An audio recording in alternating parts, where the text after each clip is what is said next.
Hello हजुर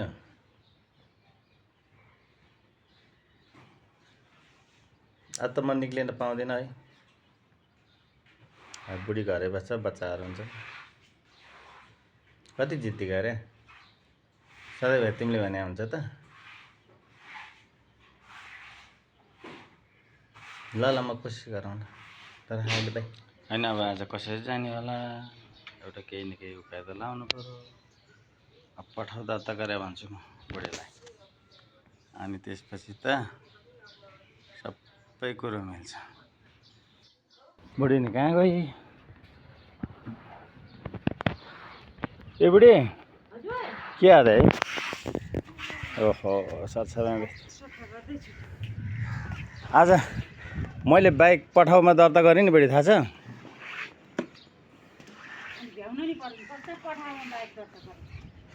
पठाउ गर्नु पर्यो है। अब फेरि आज त शनिबार, टिप आउनु सक्छ है बुढी। फेरि टिप आयो भने त जानु पर्यो घुम्नलाई। फेरि अब कोही मेरो बाइकतिर देख्लान् र कसैले देख्लान्, अथवा तिमीले देखाउली पठाऊ भने फेरि जो पनि बस्नु सक्छ नि। अब केटी बस्यो भने नि अब त्यो पठाउको हुन्छ नि। फेरि आज शनिबार टिप आउनु सक्छ, टिप आयो भने त जानुपर्छ आज। अब 2-4 पैसा यसो कमाउनु पर्यो। के गर्ने बुढी घर बसेर नि। फेरि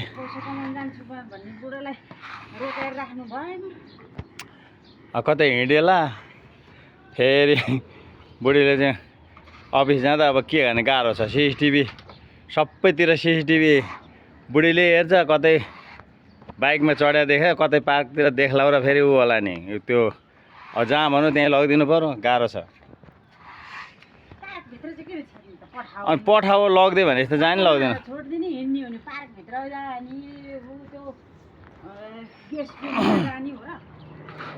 अहिले त आफूलाई त गाह्रो छ। फेरि कहाँ बुढीको सिसिटिभी ट्याग गरेर ट्याक्क पारो भने बर्बाद।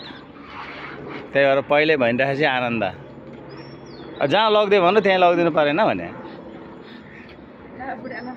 गाह्रो छ। अब त्यस्तो देख्यो भने पठाउ हुन्छ नि। फेरि मैले पठाउ गरेर ऊ गर्छ, फेरि भोलि त्यो यसैमा सम्बन्ध चाहिँ नराम्रो नहोस्। बरु अहिले नजा भने जान्न। घरमा बुढीलाई लन्ठन्न पारेर पठाएर चलाउँछु भन्दै तरुनी घुमाउँछन् नि बुढा। मैले त धेरै देखाएको छु। त्यस्तो होइन।